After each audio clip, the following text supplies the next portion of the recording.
La ilaha illallah. La ilaha illallah. La ilaha. Assalamualaikum warahmatullahi wabarakatuh. Waalaikumsalam warahmatullahi wabarakatuh. Semoga Ustadz, keluarga, serta tim kaum muslimin umumnya selalu dalam lindungan Allah. Amin ya rabbal alamin. Waalaikumsalam warahmatullahi wabarakatuh. Ustadz, Afwan izin bertanya, bagaimana caranya agar salat kita khusyuk? Karena aktivitas kita dari pagi sampai sore adalah dunia mencari nafkah. Jadi teringat terus hal-hal yang berkaitan dengan itu. Syukran jazakallahu khair atas jawabannya. Assalamualaikum warahmatullahi wabarakatuh. Waalaikumsalam warahmatullahi wabarakatuh. Terima kasih banyak atas pertanyaannya. Yang pertama, pada dasarnya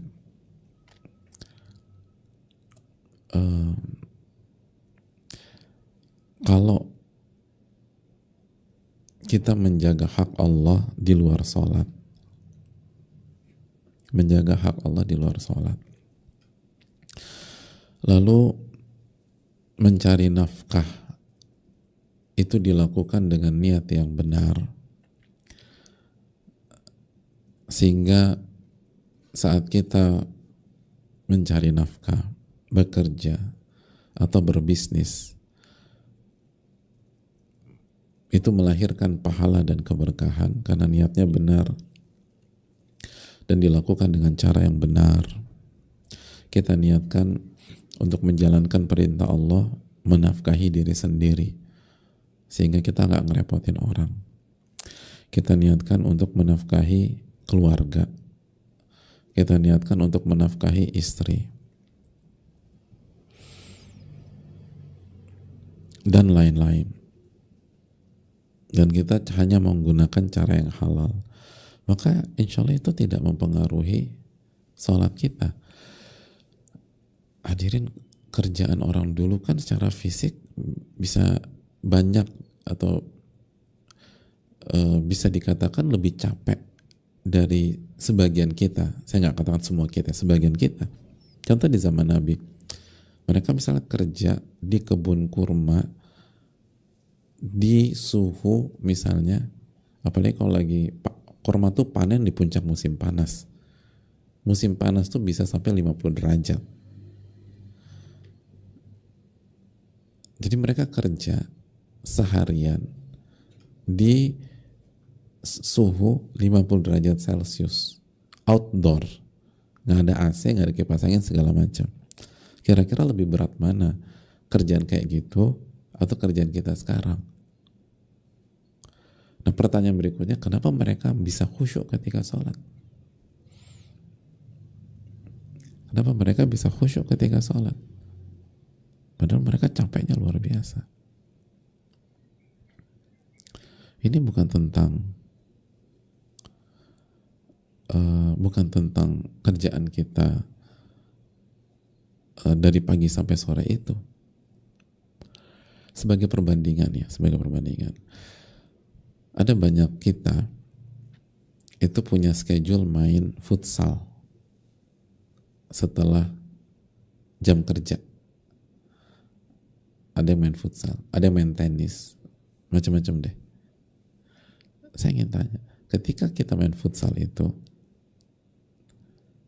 lagi main nih, kita teringat kerjaan nggak? Mayoritas enggak. Padahal lagi hektik tuh kerjaan.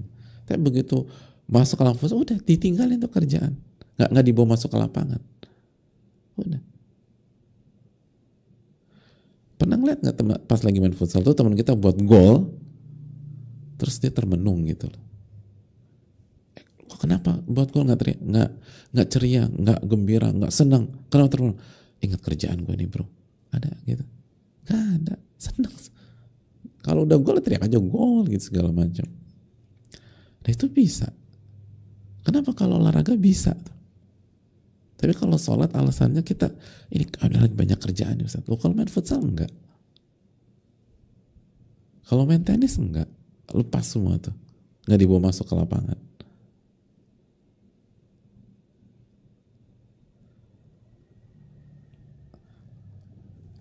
Berarti apa yang salah? Yang salah itu hati, hadirin. Dan aktivitas kita selama sehari itu.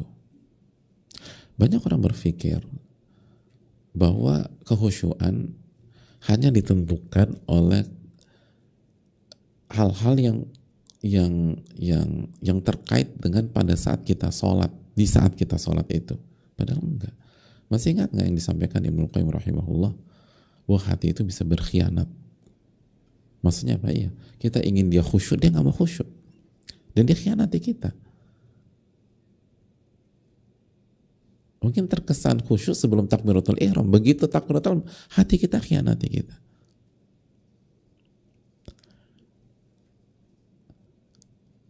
Dan kenapa hati kita berkhianat? Karena kita mengkhianati Allah.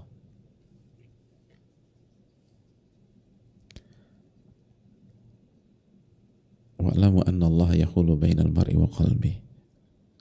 Allah tuh bisa memblok, membuat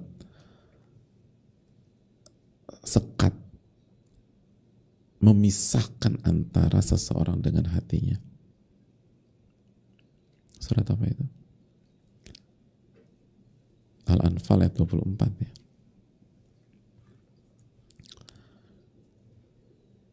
Dan kenapa Allah membuat sekat dan memisahkan antara kita dengan hati kita? Karena kita tidak menyambut seruan Allah dalam keseharian kita.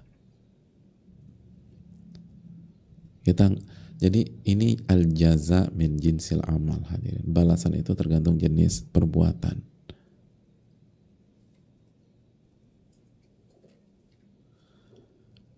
Kalau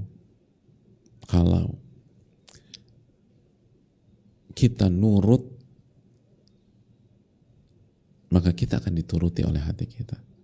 Jadi kalau kita nurut sama Allah, hati kita akan nurut sama kita. Al-jaza min jinsil, balasan tergantung jenis perbuatan. Dan kalau kita nggak nurut sama Allah, Allah buat hati kita nggak nurut sama kita. Banyak di antara kita berpikir sebab kita nggak khusyuk karena kita nggak ngerti apa yang dibaca oleh imam, atau kita nggak ngerti doa sujud, doa ruku dan seterusnya, karena kita nggak bisa bahasa Arab. Hadirin, itu salah satu faktor, betul, itu salah satu faktor, tapi bukan itu intinya. Karena kalau itu intinya, maka seluruh orang Arab akan khusyuk. Seluruh orang Arab yang ngerti bahasa Arab atau orang non Arab yang belajar bahasa Arab itu dipastikan khusyuk. Tapi kenyataannya gimana? Enggak. Dan masih ingat kan sabda Nabi yang kita bacakan, hal yang pertama kali dicabut dari umat ini apa? Kekhusyuan. Termasuk bagi orang-orang yang ngerti bahasa Arab. Kekhusyuan dicabut. Mau ngerti, mau bahasa Arabnya advance, kalau Allah udah cabut kekhusyuan, gak bisa khusyuk lagi. Oleh karena itu perbaiki hubungan kita dengan Allah di luar sholat kita. Allah Ta'ala bisa.